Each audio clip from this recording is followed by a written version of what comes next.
the accelerated and the traditional program, and teaching is a passion of mine. I love being around students and being in a classroom, so it's really hard to be virtual and not see students in the hallways. And I also practice at University of Colorado Hospital. My nursing background is critical care, so I still practice 2 to 3 days a month in the post-anesthesia care unit at University Hospital. So that's just a little bit about myself. And so we're going to kind of dive right in, because I want to leave plenty of time for questions that you might have about the program other than what's listed here on the slides, and make sure that you leave here with all of your questions answered so that you have as much knowledge as you can. We understand there's a lot of programs out there, and we certainly want you to leave and feel like you have all the knowledge that you need to make the right decision for you. So if we think about what nursing is, there's a lot of definitions out there about nursing, and I think at this point in time, if you're looking into the field of nursing, you probably have a pretty good idea of what nursing is. But if you still have questions about it, one of the biggest pieces of advice that I can give you is either to get some kind of employment in the nursing healthcare field, certified nursing assistant, medical assistant, etc., or to get some shadowing shifts, so that you can really see what the healthcare profession is like. One of our nursing theorists, Dr. Virginia Henderson, compared nursing to work of the head, work of the heart, and work of the hands. And I think that's a great, simple, eloquent way to think about nursing, is that it really is work of the head, and that we expect our students to have a very strong science background. It's work of the heart, and that hopefully you're choosing this profession because you want to make a difference in people's lives, and there really is an art to nursing as well. And then work of the hands, of course, and that sense of touch, as well as the skill aspect of our profession, is also very important. And so it works all together into what we call the field of nursing. And it's an amazing profession. It's a transformational, life-changing profession that I am very passionate about, of course. So again, if you're still trying to answer the question, what is nursing, my best piece of advice to you is get out there, ask as many and talk to as many nurses as you can, do some shadow shifts, and get some employment in healthcare. Undergraduate program options, we have either the traditional program or the accelerated program, and both of those programs have the same number of credit hours, 65.5 credits, to earn your bachelor's degree in nursing. There are some slight subtle nuances between those programs in terms of the coursework, but essentially it's the same courses. The difference really is the pace, of course. The traditional program is over 24 months, and that's located at our Anschutz Medical Campus. And then our accelerated program is 12 months, and that's located at our South Campus. So essentially the same program, same number of credits. It's really just the pace of the program that's different. This is just a picture of our CU South Denver campus location. And basically it's in the wildlife experience, and it's this beautiful setting with this beautiful building, and it's really quite lovely. It's part of the facility is for academic purposes, and then the other part is a wildlife museum. So it's quite a unique place to do your educational experiences. The students love it because of the atmosphere around it. So that's where our CU South location is located there. It's about I-25 in Lincoln. Undergraduate program options, again, our program, whether it's accelerated or it's the traditional program, uses the block system. And the block system meaning that a large majority of our courses are in 5 to 8 week blocks of time. There are some courses that are semester long, but for the most part, most of our courses are in 5 to 8 week blocks. We found that students really like this because it really immerses them into the content area, whether it's OB, obstetrics, or pediatrics, or medical surgical nursing, health assessment. I just finished in a 5 week block of time. Pathophysiology is an 8 week block of time. But students really like to have those short but immersive experiences versus the longer semester long courses. A lot of our clinical courses have clinical components to them. And one of the things I think that helps set our program apart from other programs is that we really do start those clinical experiences quite early in your program. So again, I teach health assessment, which is one of the very first courses that you'll have. And we have one 12-hour shift within the first 2 to 3 weeks of the course that students will do at University Hospital. We also have what we term on-site clinical, and that is going to the clinical education center and doing simulation. And that's where you also do your psychomotor skills as well. So you learn how to start an IV, you practice doing assessments, you have simulated scenarios. We have a very robust simulation program with a national expert, Dr. Farah Bowler. And so both of those, both the direct patient care hours and the clinical education center combine to give you a really robust clinical education experience. Most of our courses have some online component. And we use the Canvas platform. Some of you may be familiar with Canvas or Blackboard, but almost everybody will post their lecture notes. They'll have discussion threads. That's where you'll get your grades. And then pre-COVID, about 30% of our courses were 100% online. So again, all of our courses use some kind of technology, again, to disseminate information to students, discussions, grades, that type of thing. So is this the right time for you? These are probably questions that you've been asking yourself, but financially, both programs require a full-time commitment to your studies in order to be successful. Our expectation is that you're available for clinical time or classroom time 52 weeks of the year.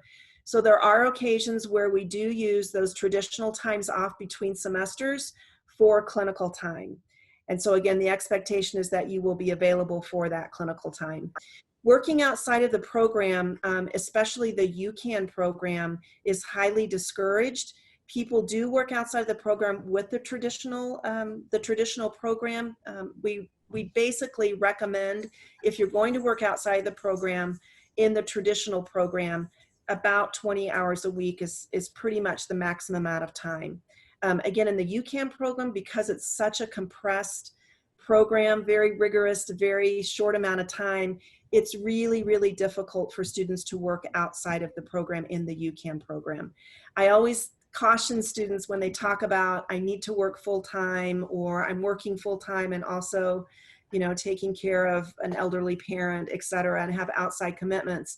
I always caution students that if you're in that situation where you're working so much outside the program and don't have time to devote to the program and to yourself, that something's going to give, either your educational program or your health or your relationships. So again, just think about that in terms of, you know, is it financially the right time for me to be here? Outside commitments, so that's what we're just talking about. Your schedule is very prescribed in our program, so you will receive a program plan when you enter and matriculate into the program, and that program plan will really spell out semester by semester what you're going to be taking and when. So it will spell out, here's what you're going to take in the summer, here's what you're going to take in the fall, here's what you're going to take in the spring, all the way through your program, so you always know how many credits are coming up and what course is coming up as well.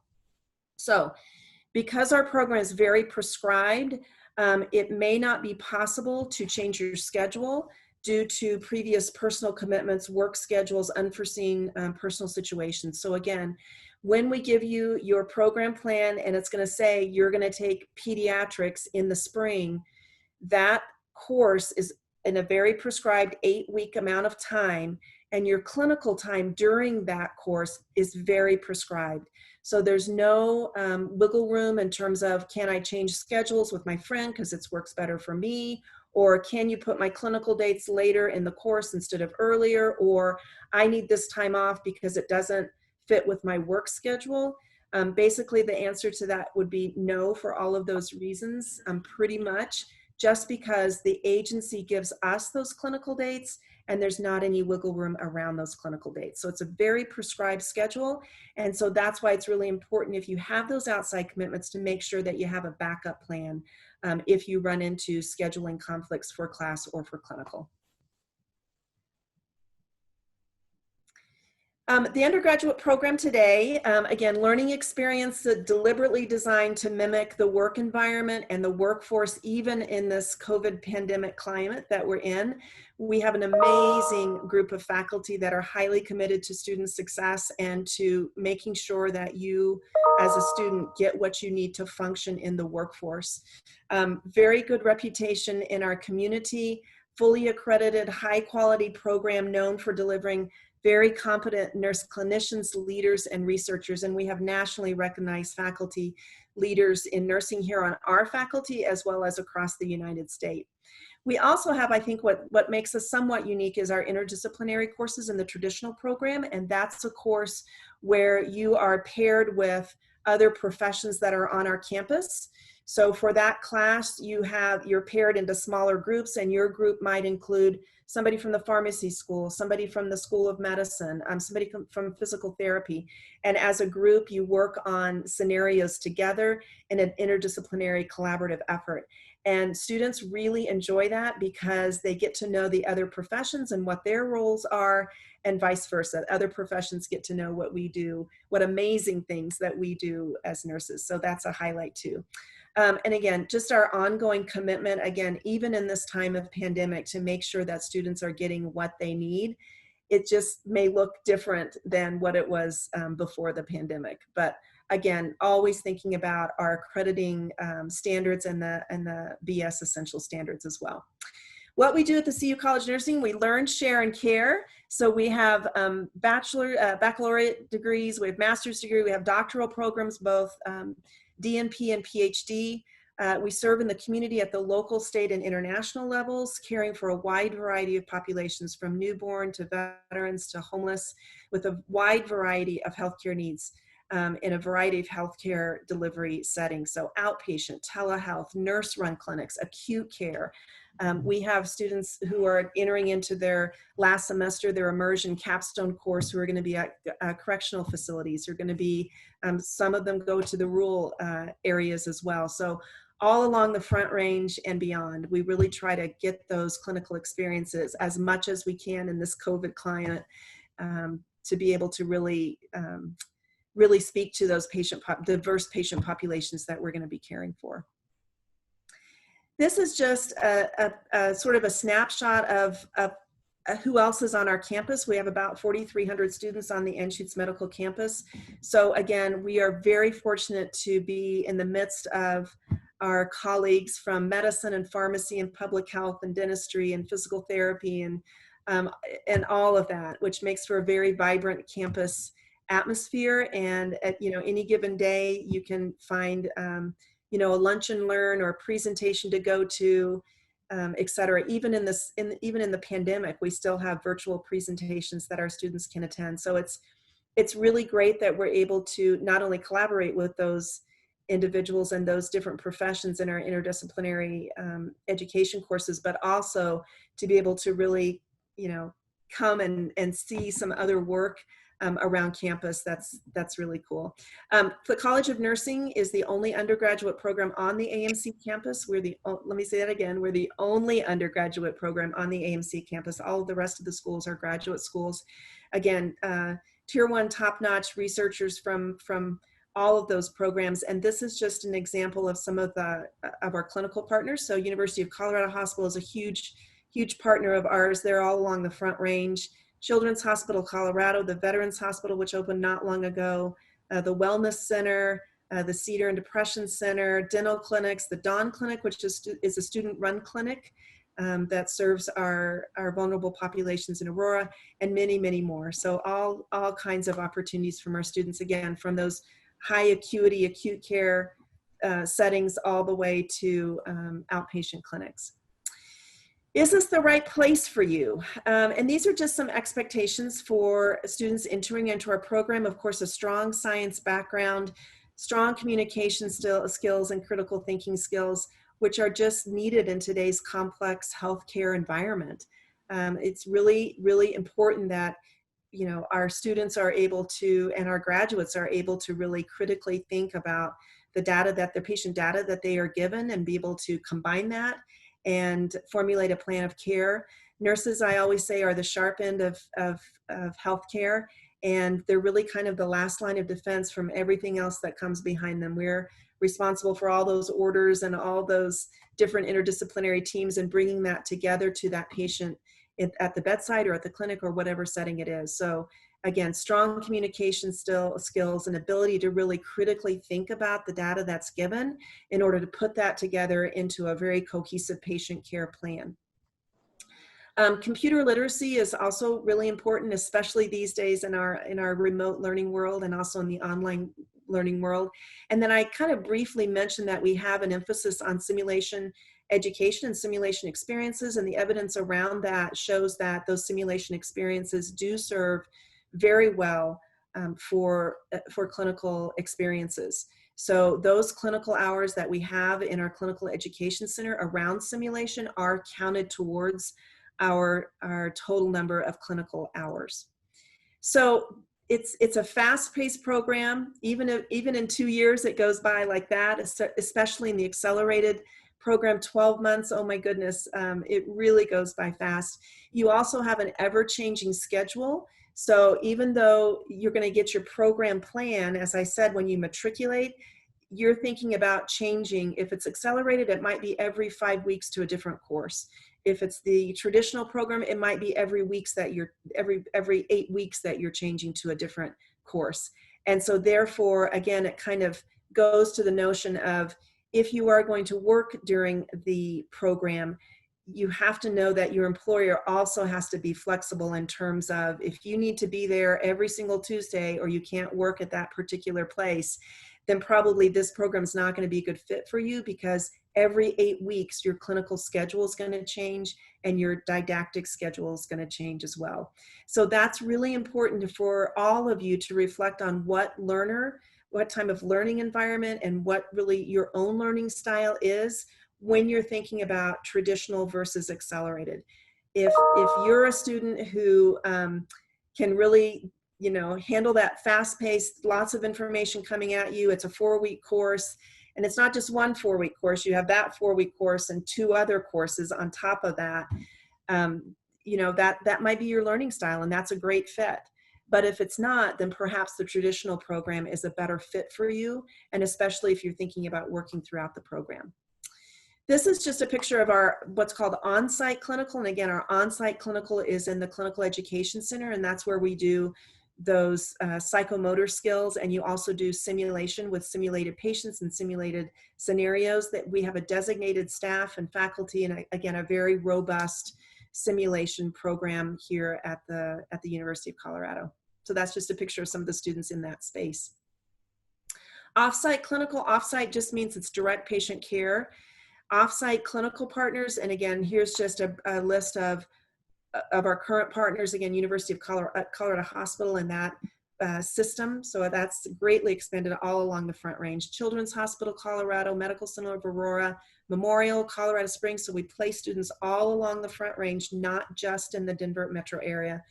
Other hospitals, Parker, Porter, Littleton, Adventist Hospital, Skyridge, it's Swedish Craig, all over the Denver metro area, but also students may have to travel up to Medical Center of the Rockies up at Loveland, or all the way down to Colorado Springs for their clinical placements. Didactic format, we have traditional lecture, we have interactive small group discussions within a larger classroom. We have the flipped classroom concept as well, in which faculty may record their lecture, and then you come to class for an hour and a half and do a case study or answer any lingering questions that you might have. We use a lot of case studies, because that's really one of the best ways that we can help students to bridge that gap between the classroom and the clinical. So case studies, group assignments, all kinds of mixture of really didactic format and learning activities that we do in the classroom. So it's not just straight lecture, it can be a lot of different things. The faculty is very creative and really tries to grab onto those evidence-based practices that work best for our students. So this slide is just really about some of the risks and realities in higher education across the country, and also when entering and thinking about starting at our particular program. And again, these are realities across many different programs across the country. So we have right now instability in our clinical placements because of the COVID-19 landscape. What could that mean for your program? It could mean that your clinical placements could be canceled at any time during the program due to COVID-19. Clinical instructors may not be available for nursing students, again, depending on what the numbers are and how the COVID numbers sort of play out as we work our way through this pandemic. In addition, a lot of units that we used to place students on are being converted into COVID units. Some nurses are, that we use as preceptors are actually leaving or taking a bit of a leave of absence from the hospital for their own personal situations. Always the PPE is a question, and so agencies may or may not take students, or they may take decreased number of students because of decreases in the PPE available for those students. So going into the program, again, it's a reality that there is unstable clinical placements because of COVID-19. So again, could your clinical placement be canceled? It could be.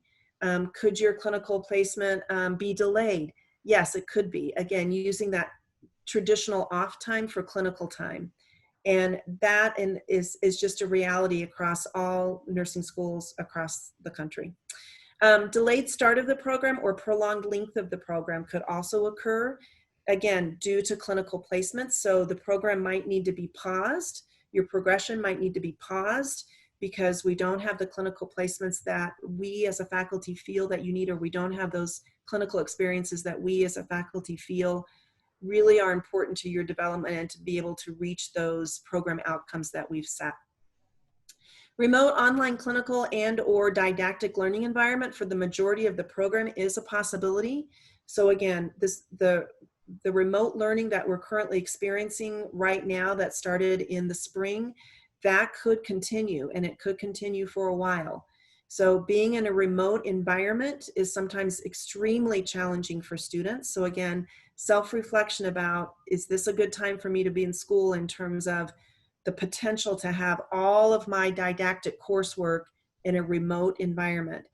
Could I have some of my clinical in a remote environment? Yes. So I just finished teaching health assessment. Health assessment has that on-site components where we practice doing blood pressures, we practice doing a head-to-toe exam.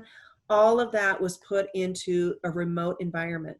So students actually had to videotape themselves doing a head-to-toe exam, upload that for faculty feedback. So that, is, again, is another example of that could continue. We don't know how long that could continue, but that is a possibility when you are entering into this program.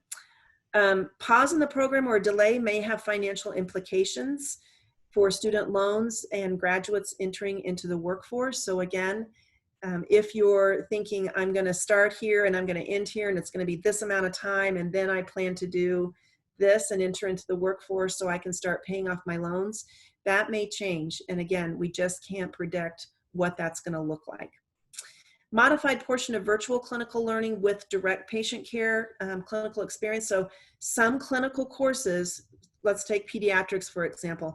If you have a pediatric course coming up and all of your every single pediatric placement is canceled, then we may look at doing virtual simulation in lieu of those direct patient care hours. And that is sanctioned right now, currently under the emergency rules that Governor Polis's office has put into place for our nursing program to allow students to progress.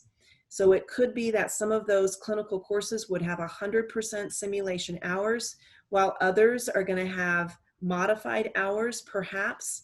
And so again, that's where the expectation is. We just don't know how that's going to look, but I think it's a really important point. Everything on this slide is the program that you are thinking is going to happen face-to-face in 2 years with these clinical experiences may not be that program.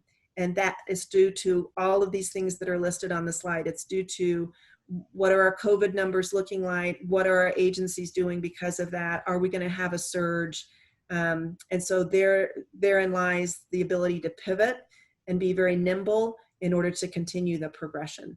But again, there could be a delay, there could be a pause in the program. So having said all that, we can't predict a lot about COVID, but here's what we can promise you. And this is currently what we have in place to keep our students connected. We have weekly town halls. So every week, Thursday from 12 to 1 for every single student in our undergraduate program, come to the town hall. If you have questions, if you're wondering what the next semester is going to look like, if you've heard rumors about you can speak directly with myself and the senior director of the experiential learning team, which is our clinical placement office, to really get that up to the minute current information that you need in order to make your own plan. So we have weekly town halls. We have student advisors that are very engaged with the students and also help to bridge that gap in information. Timely communication. So we try really, really hard to make sure that communication is rolled out to our students in a very timely manner. Again, we use the BS Essentials and our CCN accreditation standards as our North Star. That's our program. Hey, you called me, Ted. You called me. Oh, and so we make sure that really that's our North Star, and that guides our decisions around our students and what their experiences are going to be. Dedicated, committed faculty, absolutely. And again, the competencies you need to be safe, competent nurses. Advocacy for your clinical placements. We have terrific partnerships with our clinical agencies. And so we're constantly advocating for our students to have those clinical placements and strong clinical partnerships. And really they are at the ready. They know what we're experiencing currently with nursing programs, again, across the state of Colorado and across the nation. And they are ready and committed to, if there's a gap when you graduate in terms of your psychomotor skills, they're willing to extend orientations or to provide an additional psychomotor skills lab, perhaps to go over blood pressures or IVs or whatever you might need, again, to make sure that you're safe, competent nurses in the workforce. So they also know what we're going through as well. So I'm going to pause there and see if there's any questions. Again, I wanted to leave plenty of time for questions that you might have about the program that I can hopefully answer for you. So thanks, Dr. Spencer, for that. I'm just going to be going through these chat questions. There's a lot of them, but a lot of them are admissions and application based. So I'm going to skip over those and try to focus on the programmatic questions. However, I do want to get your opinion. You know, one thing that we'll be talking about with the UCAN program is the need to have healthcare experience to be prepared. And clearly right now, it can be difficult if students have not had that exposure in the past.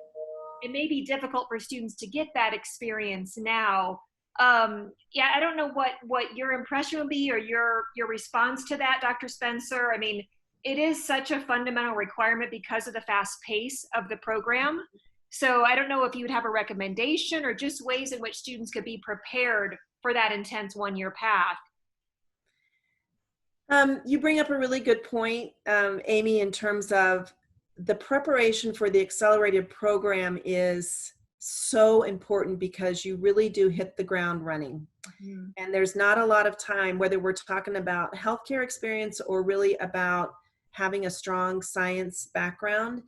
That's really so important to be successful in the accelerated program.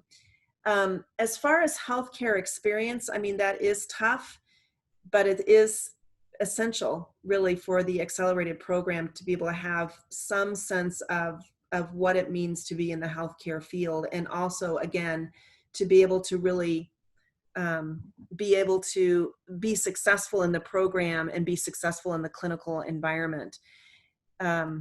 So I understand that it's difficult, and yet I can't emphasize enough how important it is to have that healthcare lens.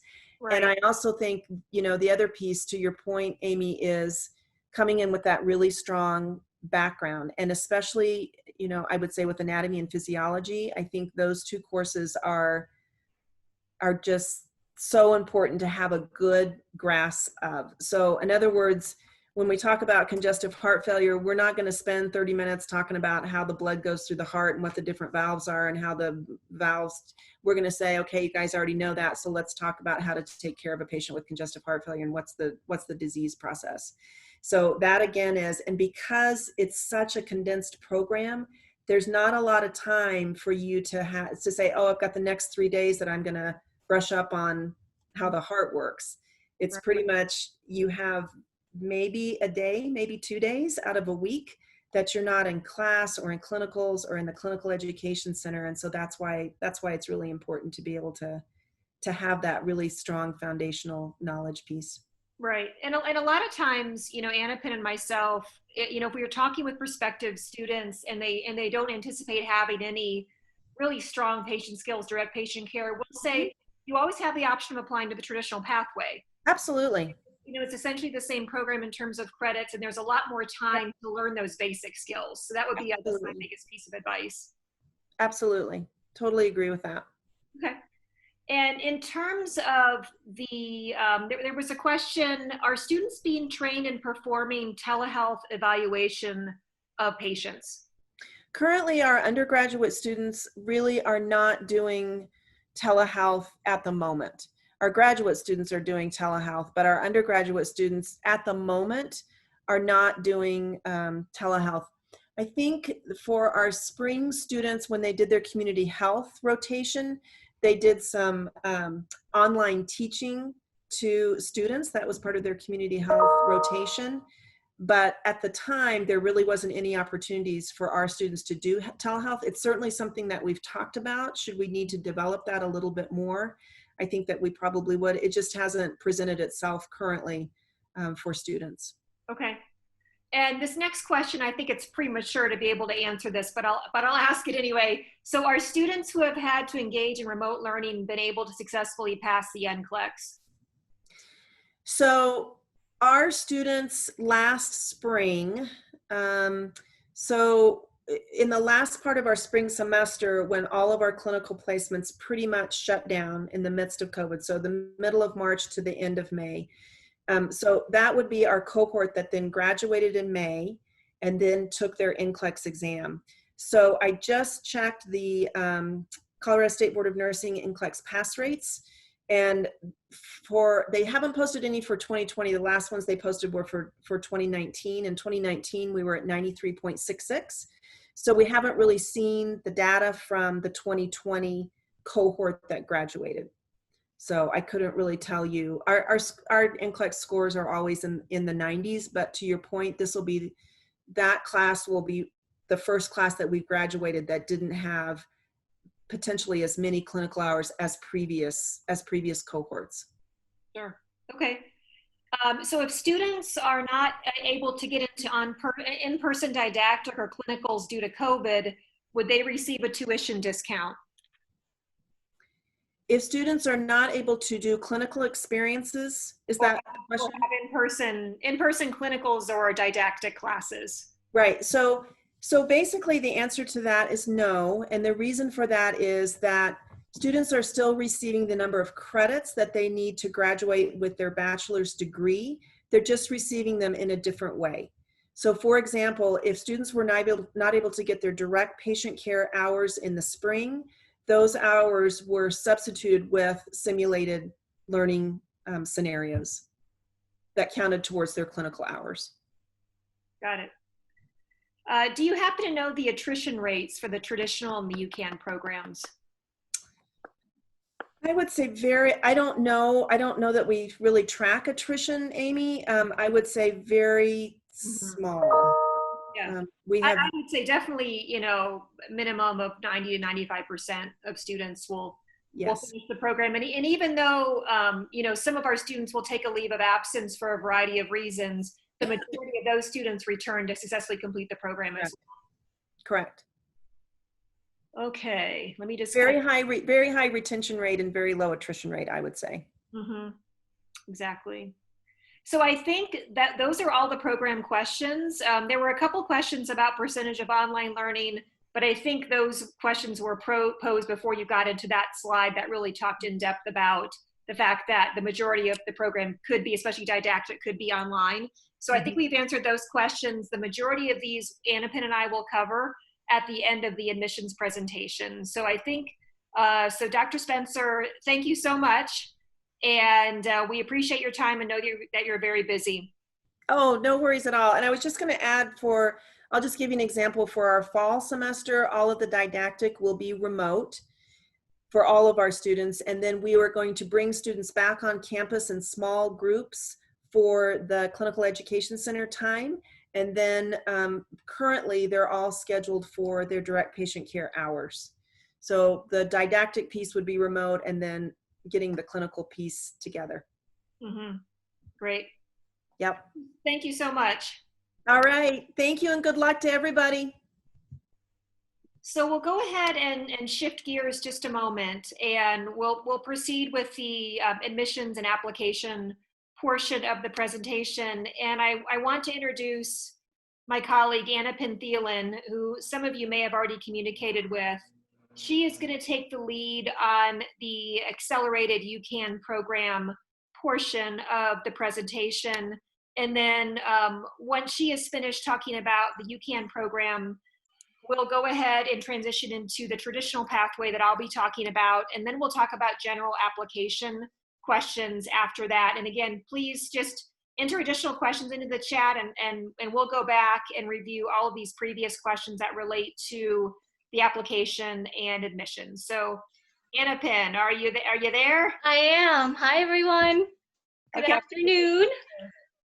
Hope everybody's doing well. Thank you for joining us today. Now that you heard about our program and how wonderful it is, dare I say, let's talk about the admissions requirements.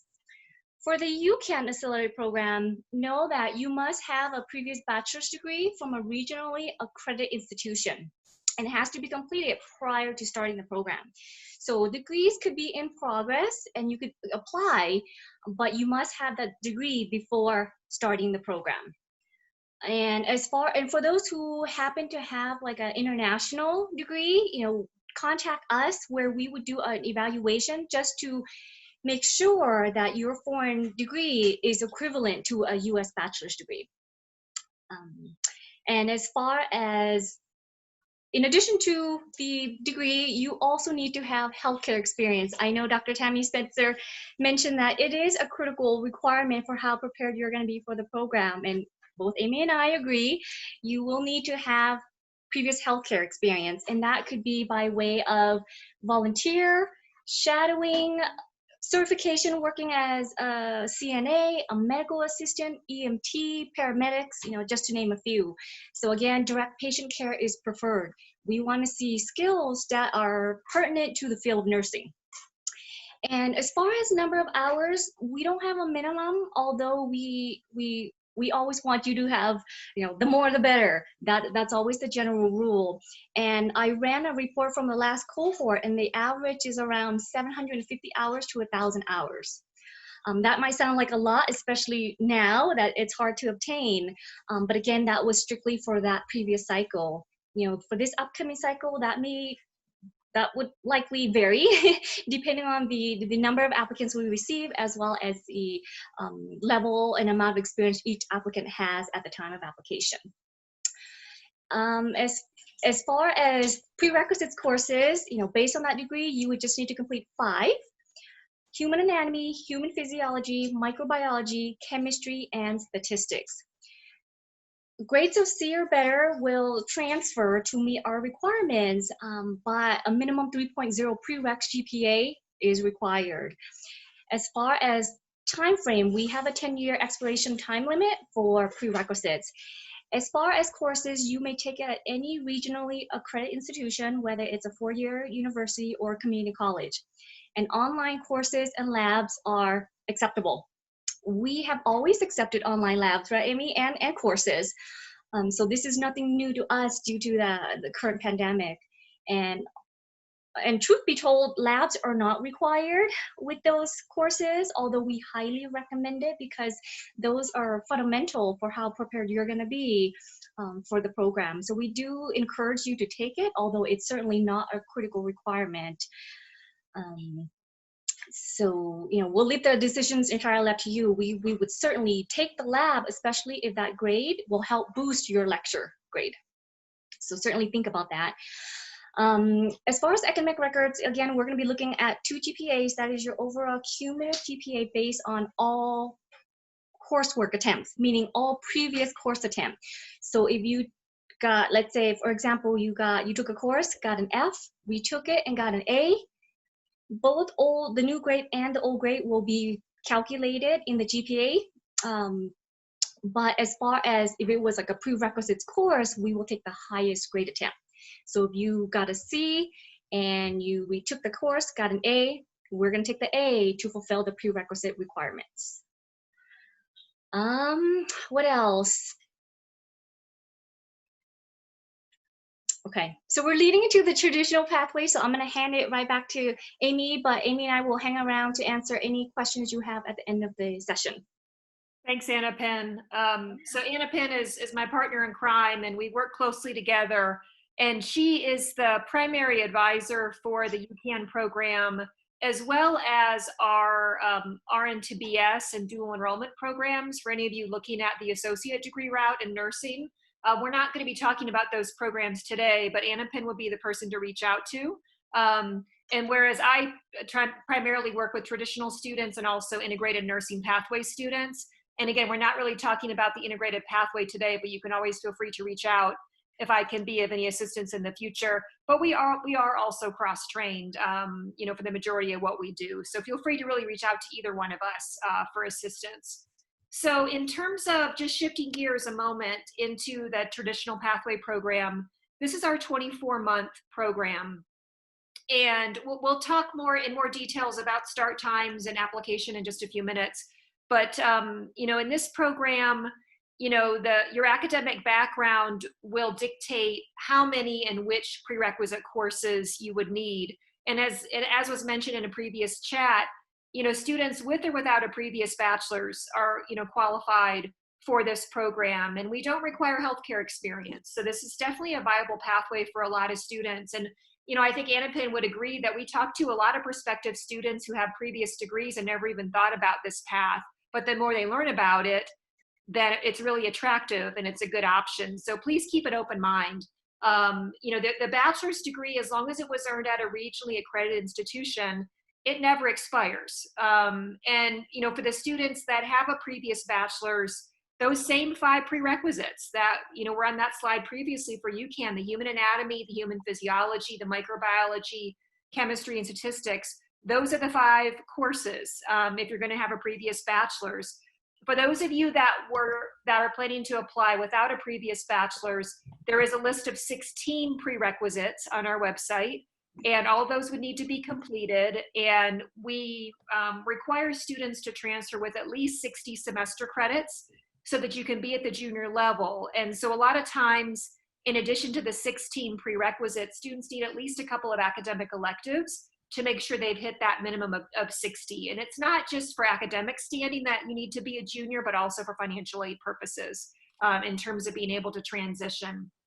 And in terms of, I'm not sure Anna Penn mentioned this, but it was on the slide, for the UCAN program, we're very firm that all prerequisites, which are those 5 courses for UCAN, must be done prior to that June 15th application deadline. There's no exceptions to that rule. Now, for traditional, we have a bit more flexibility in terms of courses being able to be in progress during the application. And what we do a fall application. It's actually open now for the summer of 2021. But we really encourage as many courses to be done as possible by the end of fall during an applicant cycle. But there can be a few courses in progress in the spring, but there are limitations as to what those courses can be. So only 1 core science may be taken out of anatomy, physiology, microbiology, and chemistry. And no more than a total of 16 semester credits may be taken in that spring term. And note that, during applicant review, we do look at the number of courses pending in the spring. So even if you meet that minimum guideline of being able to apply, you still may not be as competitive if you've got a number of courses pending in the spring, because essentially we make admissions decisions before we have those grades. So, we really want to be able to see all the grades when we're making decisions for that UCAN program. And let me just step back 1 second. Again, the 10-year expiration timeline is valid for UCAN and traditional. I know I saw at least a couple of questions in the chat about that. So all the prerequisites, science courses, math courses, any of the prerequisites have to be done within 10 years of the application time frame. And when we publish our applications in Nursing Cast, we'll always, put in that application any courses taken before X semester are expired. And the only possible exception we have to the 10-year expiration timeline for prerequisites is if you have been using the coursework from those prerequisites in your profession since taking the courses. And so I'll give you a perfect example. You know, in the past, we've had somebody that was a chemistry teacher in high school that took their Gen Chem more than 10 years ago. In that case, it was justified for our faculty to waive that 10-year rule for that teacher. But our faculty review those petitions, and if you're interested in talking more about the petition process, feel free to reach out to Anna Penn or myself. GPA policies are the same as you can. So 3.0 minimum prerequisite GPA, and then also we look at that overall GPA, and we recommend that to be at least a 3.0. So all of our students apply through Nursing CAS, and Nursing CAS is a centralized application service. We always recommend that students apply early, and note that we do not have rolling admissions. That's a common question we get, but we still recommend students to apply early because it's a lengthy process. And, you know, if you apply early and submit and there's some sort of an obstacle, you've got time to resolve it. You know, as compared to a student that might wait until the end of the cycle to apply, and then there's a hiccup, and then they don't have time to work through the problem, and then they might not be eligible for review. So, you know, we try to work with prospective students when they're in the application process, just encouraging students to submit early. You know, there's also, we're going to talk a little bit more about the transcript process, but a number of our students have chosen to use the professional transcript entry that Nursing CAS offers. And this is a service that some of you may have already looked into, but it's an additional fee that you can pay. And the last time I had looked, I believe it was based on the number of schools you've attended in the past, and you would pay Nursing CAS a certain rate based on how many schools you've attended. And what you can pay them to do, this is beyond the regular application fee, is that you could pay them to do all your transcript entry. And if you apply really early and have all your transcripts there really early and you follow all the instructions, it could work fine. But, you know, we certainly have dealt with a number of students over the years that did the professional transcript entry close to the deadline, and it takes Nursing CAS at least 2 to 3 weeks to do that. And then the students either were just too late to be verified in time, or they missed a step, they missed a final step where they were supposed to finalize a transcript and they didn't understand, and then they weren't eligible. So, you know, we get every single cycle after the day after the application closes, Anna and I always get emails about students who have issues, and many times it's because the transcript entry process that Nursing CAS does, it just didn't work out. So just, you know, be really cautious if you're thinking about using that. Make sure you read all the regulations and understand exactly what's expected of you. So I just ask that everybody please mute as you're, I'm going to try to catch a few here. So just moving on, talking about our program start dates and application periods. So currently our traditional 24-month program starts each June, and that's early June, with an application period of August 15th to November 15th. So I mentioned a little while ago that our application is currently open in Nursing CAS, and I've actually included the current Nursing CAS application cycle website address. It used to be nursingcas.org, and that's for older cycles. When they launched the new cycle as of August 13th, they updated their website. So if you're having a hard time finding our summer 2021 program, it's because the website has been updated. So please use the site that I've included. The way the cycle works for traditional is the application will close November 15th, and then we'll make decisions for interview by mid-December. We'll do interviews in January, and it's looking like they'll probably be virtual. We won't know for sure probably until, you know, maybe a little bit later in the year. But we're definitely, you know, making sure students are keeping the option open of coming to the Anschutz Medical Campus if we're able to have those interviews on ground in January. But my guess is they'll probably be virtual, but just we'll reach out to applicants with more details as we get closer to that time. And then we typically, our goal is to get decisions out by mid-February. And, you know, so if we are admitting students that have courses in progress in the spring, that admission is contingent upon successful completion of those courses and also keeping at least a 3.0 minimum prerequisite GPA.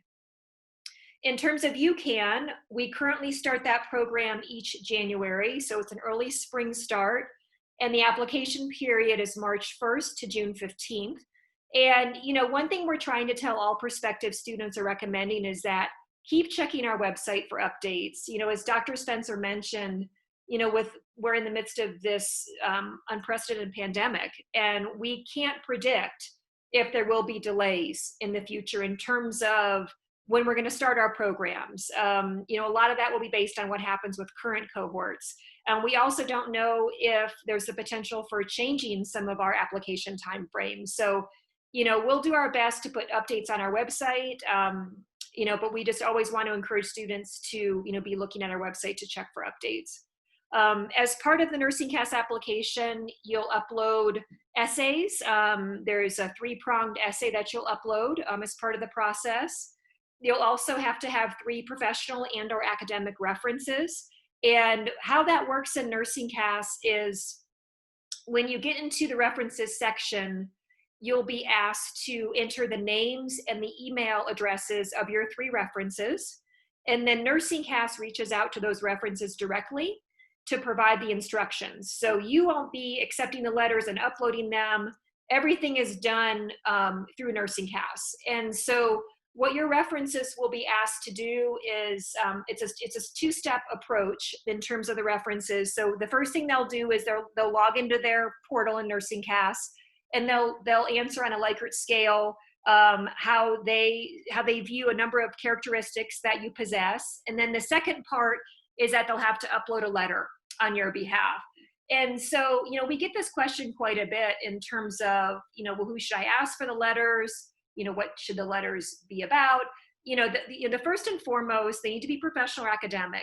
Please do not include any personal references. We want to know that your references know you in a professional or an academic setting. Choose people that know you very well and can speak to your qualities.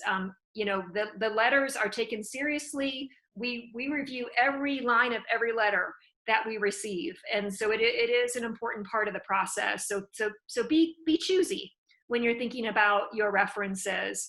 And, you know, one thing that we try to let students know during the applicant cycle is you can go ahead and submit your application while those references are still in process. It's basically 2 separate processes. NursingCast will go ahead and process and verify your application, even if those references are still pending.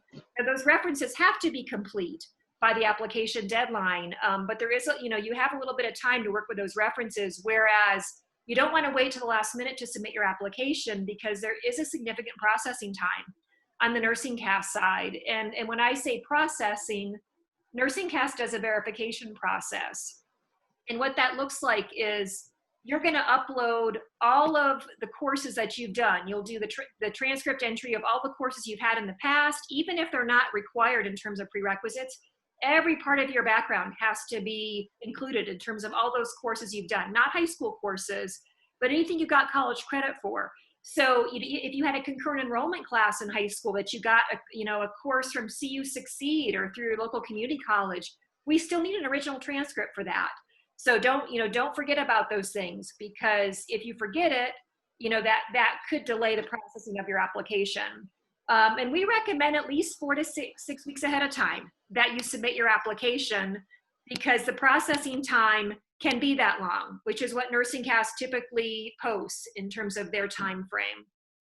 So the Casper test is really a test of professionalism and how you handle different critical and ethical decision-making scenarios. Currently, all traditional pathway applicants will take the Casper exam. There's a number of dates that are available. And as long as you have a webcam, you should be able to do this test from home, but you do have to sign up for a specific date, and there will be a specific time as well. But there are a number of different options. We recommend signing up at least a week ahead of time once you know if a date will work. And that is definitely something we're looking at on the front end of the applicant cycle.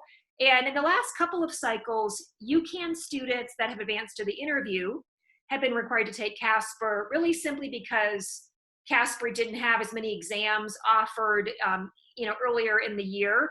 But we're working with Casper to hopefully add some additional tests so that in the future, hopefully starting in spring of 2021 when we launch that cycle for UCAN, that all applicants will also be able to take Casper. that are applying for the UCAN program. And so when you get to a certain part of our application, there'll be a link to the Casper site and further information. They have a full sample test that you can go through. And I would say there's not really a way to study for the test, but I would definitely say it's good to be comfortable with the exam format and the types of things you might see. You'll watch a series of videos as part of Casper, and then you'll be asked to respond to how you would react to these different scenarios. And then again, just getting back to that official transcript process and transcript entry, official transcripts must be sent to NursingCAS on the applicant's behalf. So it's essentially, what this means is all applicants are required to enter all the schools attended, and then an applicant has to request the original transcripts from every school attended. And this is something we see every cycle, regardless if it's UCAN or traditional. Students fail to report schools they've attended, or they've left out courses in the transcript entry. That will delay your application. NursingCAS will contact you to say you forgot to enter this school. So for instance, if you go to CU Denver downtown and you went to Front Range Community College, maybe through concurrent enrollment, or maybe your first year of college was at Front Range, and you think, oh, well, those courses are on my CU Denver transcript, I don't need to report them.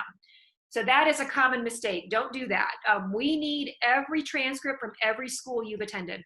And you know, the easiest way to get the transcript sent is if your school uses an electronic transcript through the three primary sources are Parchment, and then the National Clearinghouse, and there was one more, I can't think of it off the top of my head, but there's three sources of those electronic transcript providers. Within NursingCAS, when you enter your schools in the colleges attended section, you can navigate to an area where you can actually look up your schools to see if they use one of those electronic transcript providers, and if they have a relationship with NursingCAS where the transcripts can be delivered from database to database in terms of NursingCAS. So that's certainly the fastest way to get those official transcripts sent on your behalf. But there are some cases where your schools may not use one of those providers for electronic transcripts, and then you're going to have to request an official paper-based transcript to be sent. And so there's instructions on that as well in the NursingCAS application. But again, that's another reason we say start early, because a lot of times when a student applies too late, and then in the cycle, maybe they've hit the submit button in time, but their transcripts aren't there. That's one of the primary reasons why they're not eligible for review. So we want students to submit early, have all those transcripts submitted early, so they can actually reach the verification process before the deadline. And what NursingCAS does in that verification process is they look at all of the courses you've entered in your transcript history, then they match those courses against your official transcripts to make sure that there's no issues. Okay, so if they see any discrepancies, they're gonna throw that application back and they're gonna say you need to fix these problems. And again, every time there's a delay, there's a possibility you won't be reviewed in time for us to consider you for this cycle. So just keep all those things in mind. So resume is another aspect of the application, documentation of the healthcare experience, and we're talking mainly about the UCAN program here. But if you're applying for UCAN, you will want to be very detailed in your resume, outlining your healthcare experience, and then also there is an experiences section in NursingCAS that you must complete. That is absolutely essential for the UCAN application, because in that healthcare experience section, you'll enter the days that you work and the typical hours per week. NursingCAS calculates those hours for us. And that's so critical that you include those hours, because we compare hours across the applicant pool. So the current fees for the primary NursingCAS application, for your first application, it's $55. And there's another supplemental fee, which is $50, and that's paid to CU Nursing directly. And there's information about how to pay that supplemental fee within the NursingCAS application. And then currently the Casper exam is $37. And just note that certainly fees are subject to change in the future. So I just saw a couple of chat questions come up about the HESI or the TEAS. So we don't require the HESI or the TEAS or any other standardized test at the moment. I mean, that test would be the Casper exam for applicants. And if we do have students that maybe were born in another country, or may have a need for an English language proficiency exam, that's something we'll typically communicate during the application process. Now, international students are subject to meeting international admission standards. So if any of you are an international student and you want to talk more about those rules and regulations, please reach out to Anna Penn or myself. As I mentioned earlier, when we have interview days, I mean, certainly our preference is to always have them on ground, but in this climate, we did the UCAN interviews virtually in July, and we'll likely do the same in January for the traditional pathway. But we'll keep students posted on that. And again, as I mentioned earlier, you always want to be checking our website for updates. So what I'm going to do is I'm going to leave this slide up for students that want to get transcripts evaluated, or maybe you just have a question about a course, whether or not it'll meet a prerequisite. We always encourage students to reach out and double check. There's nothing worse than a student assuming something's going to count and then it doesn't for whatever reason. So feel free to reach out to con.undergradevals@UC Denver. And I've got Anna Penn and my email addresses there.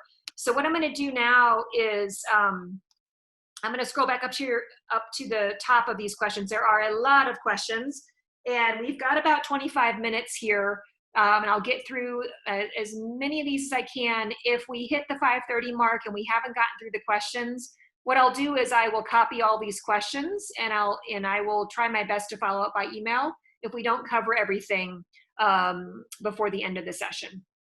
Okay, so let me scroll. Just give me a moment here.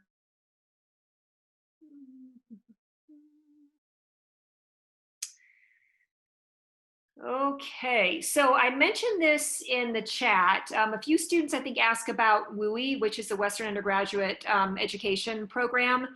We're investigating the possibility of having a WUI discount for Western states, but as of right now, we don't.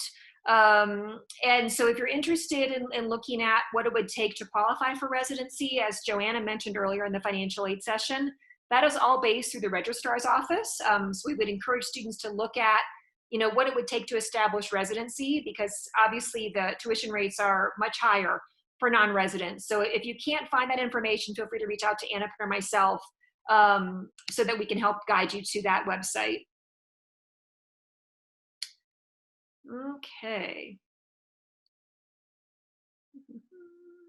All right, so getting back to the prerequisites. So for the accelerated pathway, sometimes called the ABSN, which is an accelerated bachelor's, all those prerequisites must be done prior to June 15th. So again, that application window is March 1 to June 15th.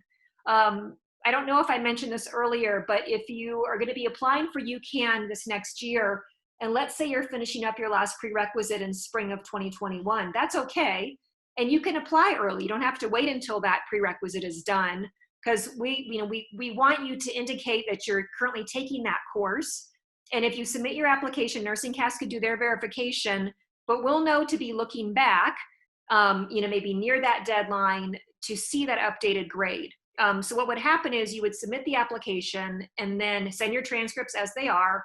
And then once your final grades post for spring, maybe rush those transcripts to be sent to NursingCast, rush those updated transcripts to be sent so we can see those final grades. So the letters of reference, I think I covered that already. And it was after this question was posted that NursingCast will send the information to the recommenders after you've entered the names and the email addresses. So we kind of talked about already the healthcare exposure and experience. And so we definitely understand that it's tricky right now to get those experiences. So if you really are having a hard time, we'd probably say look at the traditional pathway.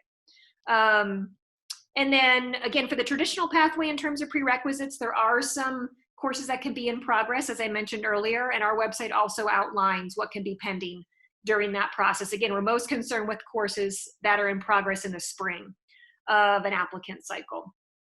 And for the UCAN program, a student had asked about volunteering. Does that work? Shadowing? Sure, and we can certainly look at that, but our goal is to have you have direct patient care experience so that you'll be best prepared for the UCAN program. And sometimes it is hard to get direct patient care as a volunteer. And obviously, if you're shadowing someone, you wouldn't have direct patient care. You would just be in that environment, being able to observe, what's going on. Okay, scrolling down further here. There's a specific question about an application being verified, but still waiting on letters of reference. So again, I think I addressed this earlier. You can submit your application, it can be verified, and those references just have to be in a complete status, by that November 15th deadline for the traditional pathway. And again, for UCAN, those letters would have to be complete by the June 15th deadline. Okay. So this is a good question. Do you have to apply to CU directly when you're also applying through Nursing CAS? So no, you just have to select our program in Nursing CAS and apply that way. What happens is the Wi-Fi, something, I don't know. Once we have our admitted cohort, we will then migrate the data from Nursing CAS into the CU system. So you just have to submit the application through Nursing CAS. So Jamie's question is, do all prerequisites have to be completed within the last 10 years? Yes. All those prerequisites must be done within 10 years of that application deadline. Okay. So a question was, how do you study for the HESI? So we don't require that, so I'm going to just skip over that question. For the accelerated pathway, do we have to have a bachelor's degree to apply for it? So if you don't have a bachelor's degree at the time of application, that's okay. I mean, the prerequisites have to be done by that application deadline, but you must have a bachelor's degree earned before you would start the program. So in essence, since we started in early January, the latest you could earn that degree would be that fall, fall timeline, meaning you finish it sometime in December to have that bachelor's degree. Okay, so yes, I think Annapin covered this earlier. The question was, do we accept online prerequisite courses and online labs? Yes, and historically, even before COVID, we have always accepted online courses as long as they're from regionally accredited institutions. Okay, so we've covered the steps of the application. Yes, the Nursing CAS application for the traditional pathway has opened. It's been open, and I've included that link. And the UCAN application, the next one will be open March 1st. So there's a question about where do you find the list of prerequisites. So they're on our admissions pages for our either traditional or UCAN programs. And we also have a series of transfer guides on our website for most Colorado schools so that you can match up the prerequisite needed and what the transferable courses are for most schools in Colorado. For those of you that have taken courses out of state or maybe out of state right now, we certainly accept out of state courses. But again, in those cases, we probably recommend that you go ahead and submit your transcripts for review to Contact Undergrad Evals so that we can make sure the courses would be transferable. Okay, and even if you have just individual questions about taking courses and you're not sure if a school has regional accreditation, or if you're not sure the content expectations are appropriate, just feel free to reach out and we'll be happy to help. So there's a question, can undergraduate students take classes for a master's degree? No, you'll be restricted to the courses that you're eligible for as an undergraduate student. And then in order to take master's level courses in nursing, if you have not yet been accepted to a master's degree program, you need a bachelor's degree in nursing first. So you get your BS degree in nursing first, which is what we offer with our traditional and UCAN programs. Then if you wanted to apply for a master's degree, that would be the next step. And just on a side note, typically our graduate level advisors recommend having work experience as a registered nurse before you would apply for that next step. So the program offered through Front Range, Astrid, I think she's referring to the dual enrollment program. If you're interested in that program, which is essentially an associate degree in nursing combined with an RN to BS bridge through our program, you can feel free to reach out to Annapin. But that is a separate program to what we're talking about today in terms of traditional and UCAN. So again, question about, do we have to get accepted to CU before we apply? Nope, you just have to apply through Nursing CAS for the program. If I already have a bachelor's degree, would I apply for the traditional pathway, or is that just for undergraduate students? So both of our programs are undergrad, the traditional pathway and UCAN. And if you've got a previous bachelor's, you could apply to either of those. Again, the biggest difference would be the pace of the programs, the location of the programs, and of course, the healthcare experience for the UCAN program. Okay. I think we've already talked about this. Yes, there is a 10-year expiration timeline for all prerequisite courses.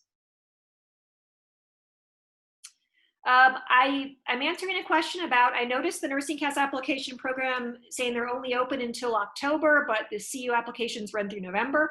I think you're looking at the old cycle. When nursing CAS launched the new cycle on August 13th on their new website, the old website, nursingcas.org, is still running some programs that are running over. So please just make sure you're looking at that newer nursing CAS link, because that's how you're going to apply. And our program is definitely open until November 15th. So Melissa's question was about the waivers for the 10-year rule. I mentioned this earlier. Please feel free to reach out to me or Annapin if you feel that you might have a situation that's petitionable in terms of you having professional experience working with the prerequisite content since you've taken those courses. And then there's a question about general chemistry will be considered as Chem 111, principles of chemistry. I don't know where you're talking about taking that course. So probably the best thing is to reach out to Annapin or myself and give us the link so we know where the school is and what the description is of the course so we can make sure it would work. Okay, so question is, I need to retake chemistry. Does it make me a less competitive applicant if I take these courses at a non-4-year degree institution? Nope. As long as a school has a regional accreditation, we don't give priority or preference to a 4-year versus a 2-year program. You know, schools that have regional accreditation meet minimum standards, so it's up to you where you take your prerequisites. In terms of numbers, and this is something we didn't talk about, so this is a great question. So the question is, does a traditional pathway have a higher acceptance rate than UCAN? And can we apply for the traditional pathway if we're not accepted to UCAN? So yes, the answer to that second question is absolutely. We frequently have students that may apply for one program and may not be successful, and then may adjust some things, maybe retake some courses, and then reapply to a different program if they're eligible for that program. Yep, we see that quite a bit. And you can always feel free to reach out to Annapin or myself after an admission cycle is over if you'd like some general feedback on where your application was not as competitive, and maybe some strategies that we could brainstorm for you to do to be able to reapply maybe as a more successful candidate in the future. And then in terms of the acceptance rates, it really comes down to numbers. And currently we have 72 spots in our UCAN program. And we currently have, I would say, between 110 and 120 spots for the traditional pathway. When you consider that we get between 400 to 500 applicants for both programs, just based on the numbers alone, the UCAN program tends to be a bit more competitive. So that's just definitely something to keep in mind. Now, these numbers shift a little bit year to year, but they're both pretty highly competitive programs. Okay, so we've covered those next couple of questions about admit rates, numbers. Okay, there's questions about GPA.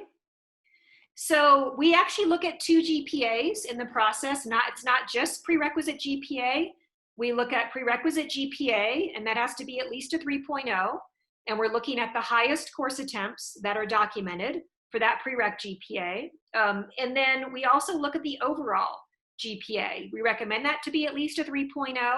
And again, as a reminder, every past course attempt is included in that overall GPA. Okay, so we don't honor grade repeat, delete, or grade forgiveness policies. So it's important that you're thinking about both GPAs because we look at both during the applicant cycle. So somebody asked about work-study placement within the program. And we typically hire at least a couple of students each year in our admissions office. And I would say that's a little bit wonky at the moment because we're not on campus. Our building is actually closed.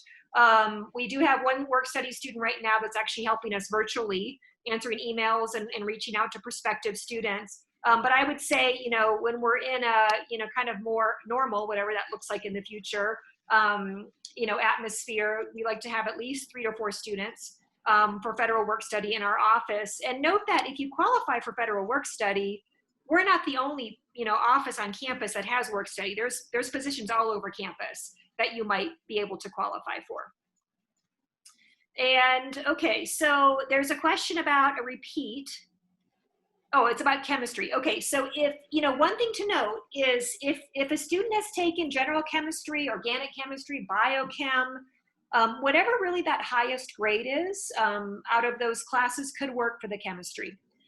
We just require the 1 semester. So if you did better in organic chemistry 1 than you did in Gen Chem, if you got an A in that, as long as it's within the 10 years, we can accept that higher grade. And that's true when you think about math. Sometimes a student has had calculus, and that would meet our college algebra prerequisite for those of you that are applying for traditional that don't have a previous degree. We can accept a higher level math for that college algebra, but it's always good, to double check with one of us to make sure that, that you know exactly what we're going to be looking at. Okay, so Jamie, yes, the 10-year requirement does apply to every prerequisite, but just the prerequisites that you need. So if you've got a previous bachelor's degree, it's only those top 5: human anatomy, human physiology, microbiology, chemistry, statistics. For students that don't have a previous degree, all 16 prerequisites for the traditional pathway must be done within 10 years. Okay, so can you apply to one program or can you apply to both? Again, you could apply to both programs, but note that the application timeframes don't overlap. So we never have both cycles going at one time. So if you're not successful for one program, you could think about reapplying for another in the future. So there's a question about what's the earliest you would hear that you have an interview. For the traditional pathway, mid-December is when we typically send decisions out for interview, and we email all applicants on the same day within like 10 minutes of each other. We know that students talk to one another. We want to make sure everybody gets their decisions around the same time. And for the UCAN program, we will make decisions for interview typically by late June into the first couple days of July. And I'm not sure I mentioned how that cycle works. I'll go over that real quick. So the UCAN application is open typically March 1 to June 15th.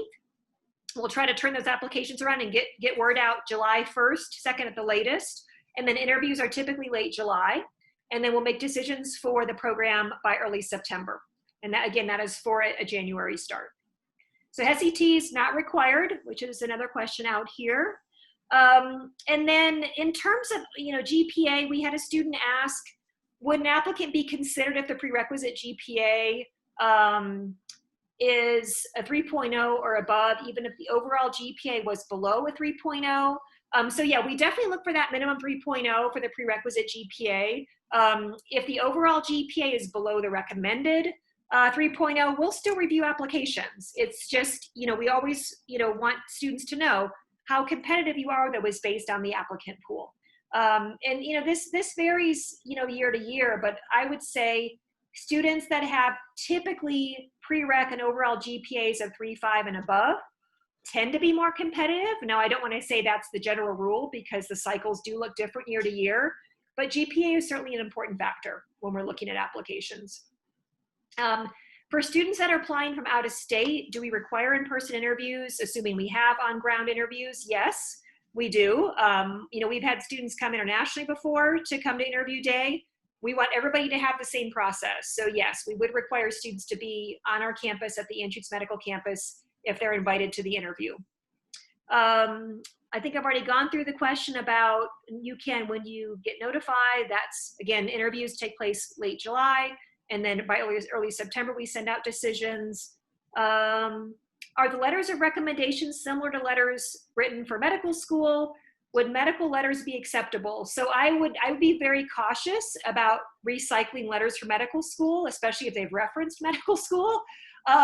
You want those letters to be directed to a nursing program and the skills that you would want to possess as future nurses. And it doesn't mean that they're not compatible with qualities and skills we would have for future positions, but we want to make sure students are really gearing their application towards the nursing program and making sure that in your essays and in your letters that if they're addressing schools, make sure they're addressing our CU College of Nursing. I can't tell you how bad it looks when a student references Regis and they're applying to our program. And Regis is an awesome school. And we understand that students will recycle some content, but be very detail oriented to make sure that you've updated everything to make it applicable to our program. Question was about original transcripts. Unopened official transcripts or sent directly from the schools. The official transcripts must be sent directly from your school's attended to nursing CAS.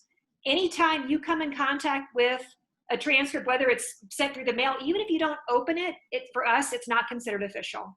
So everything has to be sent from your school's attended to nursing CAS directly. So a student asked about CLEP test scores, the college level exam program. There are some prerequisites for the traditional pathway that we accept CLEP credit for. For those eligible exams, they're on our website. We have a CLEP guide. And if you go out to the transfer credit guide, there is our CLEP school number is out there, and you would have official transcripts for that CLEP score. CLEP score is sent to CU College of Nursing directly. Because we're not on campus right now, we would also encourage students to get a copy of those scores sent to them directly and upload a copy when you're applying in the document section, because there is a delay with mail. So we want to make sure we're able to see those CLEP scores in a timely manner. Okay, so the next question is about a student is applying for the traditional pathway. And the pending classes in the spring, how will those be reflected? So there is a way in the transcript entry section to include in progress or planned courses. So you will definitely want to have your fall 2020 courses entered that way, as well as anything you're planning to do in the spring. That's essential, because if you advance to the interview process, which you would know in mid-December, and if we don't see planned courses for courses that you need, we're going to reach out to you and say, we don't see these. Where are they? So it's always better just to be, just make sure that you've got everything entered, when you're submitting that initial application. So we're almost out of time. I just want to try to answer these last couple questions. Can you submit more than 3 references? No, that's our limit, and that's all you can submit. And we don't have a preference between references that are academic or professional. Again, I would go back to my comment that you need to choose people that know you the best, that can write those references on your behalf. Question about advanced placement credit. Similar to CLEP, we have an AP guide on our website under the admissions requirements pages. And again, for AP, because we're not physically in our building right now on the Anschutz campus, I would strongly encourage you can either send the scores to me directly by email, that College Board report, but also you can upload a copy of your College Board report in the document section of Nursing CAS, okay? No, you cannot hand deliver official transcripts, because hand delivered transcripts are not official. So everything has to go directly from the schools to Nursing CAS. So, and then the question was about vocational grades like paramedic school. If there's anything that has a transcript attached to it, you'll have those official transcripts sent on your behalf to Nursing CAS. If you have questions about that, technical questions, you can always feel free to reach out to Nursing CAS. Next question is about a non-US transcript. Yeah, feel free to send us your WES evaluation and also the diploma and your transcript. Send that to me or Annapin. So for prerequisites that won't be complete until early November, can we submit our application? Yeah, you can go ahead and submit your application, and then as soon as grades are complete, I'd say go ahead and request that official transcripts are sent to Nursing CAS. Okay, for traditional program, can a letter of reference be pending until the fall 2020 semester is completed? No, those letters have to be in a complete status by the deadline of November 15th. Okay, Annapin answered the question about the medical experience for UCAN students. We talked about casper exam. For the traditional pathway, all students have to upload a resume as part of the process. You can't proceed with the application until you do that. Okay, the difference between the UCAN and traditional pathways, I don't have time to go into that. I would definitely say look at our website for more details, and maybe go back and look at this video after we post it in mid-September. So there's a question about the average GPAs for the last application cohort. I don't know what the GPAs were for UCAN. Maybe Annapin can interject in a moment. For the traditional pathway, I can tell you that for the group that entered in summer of 2020, the average prerequisite GPA was a 3.77. The average overall GPA was a 3.6. Annapin, do you know those numbers for UCAN? Yeah, so for this last cycle, it was a 3.5 for the cube GPA and then a 3.85 for the prereqs GPA. Okay, thanks. And then the question was asked about number of students accepted. We talked about that, 72 for UCAN and between 110 and 120 for traditional. We don't disclose the number of students that are on our wait list. So we do offer a wait list from the time that we admit students until really about, I'd say 3 to 4 weeks before the semester starts.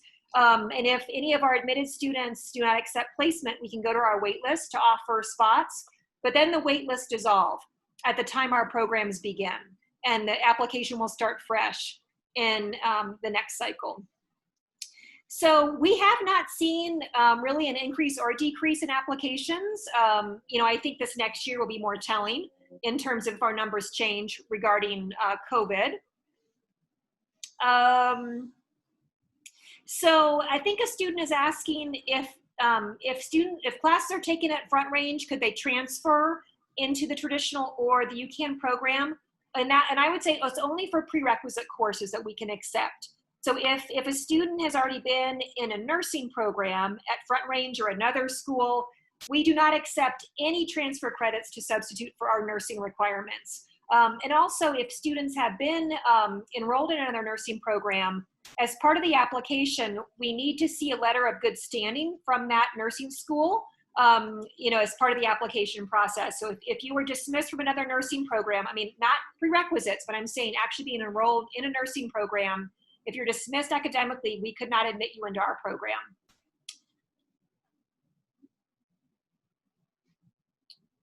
Okay, so again, how do you show classes in spring of 2021? You'll list them as in progress / planned in the transcript entry section.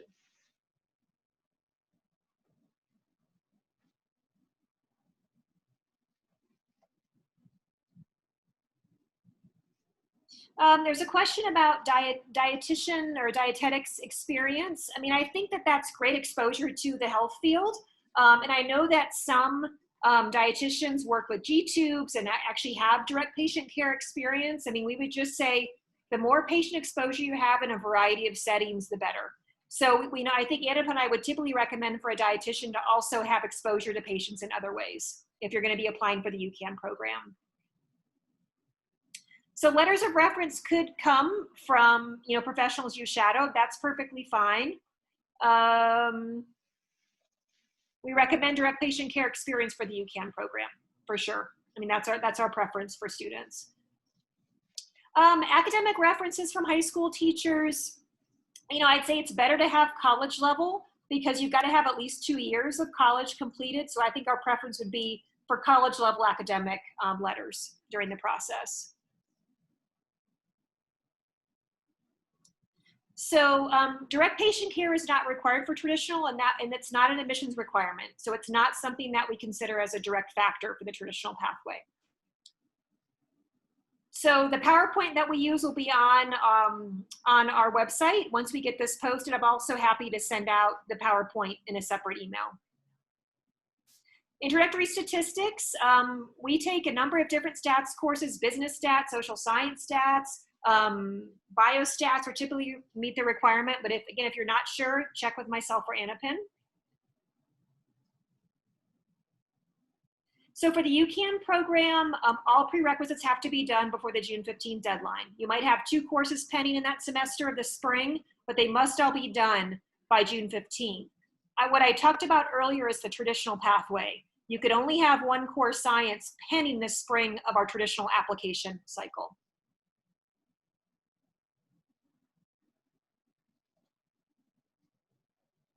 Are there new RN programs in the area for post-graduation considerations? I'm not exactly sure what that question is asking. There certainly are new grad residency programs that exist, and UCH has a great one, and so does Children's. So there are lots of mentorship programs for new grads that just finished their BS degree. Yes, the traditional pathway is considered full-time. Just note though, for students that are using military benefits, even though the program is considered full-time, in every individual semester, you may not meet the minimum requirement to get the full GI Bill. And you can work with the veterans advisors to help you through that process. But yeah, the programs are considered full-time, but there could be some times where you don't get your full GI Bill.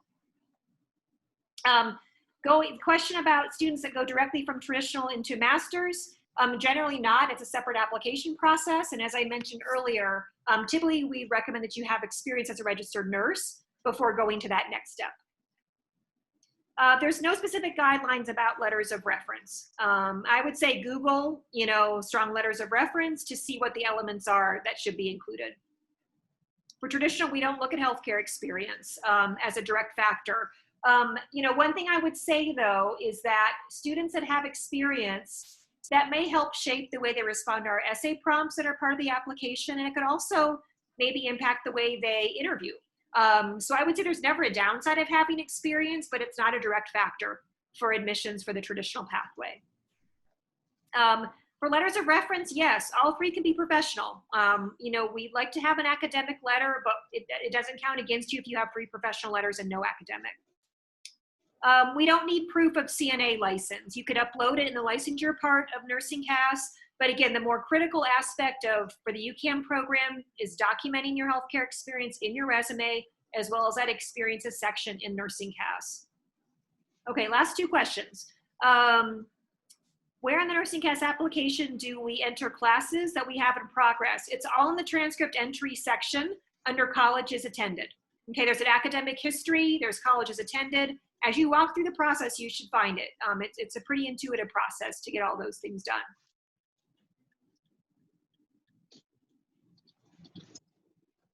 Okay. So are GPAs considered in regard to the difficulty of the prior degree? We don't have any way to give points or priority to degrees from different institutions. So all GPAs are looked at the same way in terms of our process of review. So again, as long as those schools are regionally accredited, we're looking at all of those courses and degrees the same way. So I think on that note, Annapin, do you have anything to add?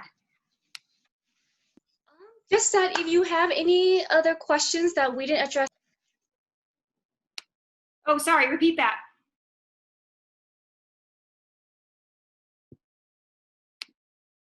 Good. Okay, just that if you have any other questions that was not addressed here, feel free to email me or Amy. Yeah, we're happy to help answer any questions you might have. Yeah, thank you so much for joining us. And please, keep checking our website for any potential updates. Thanks so much. Take care.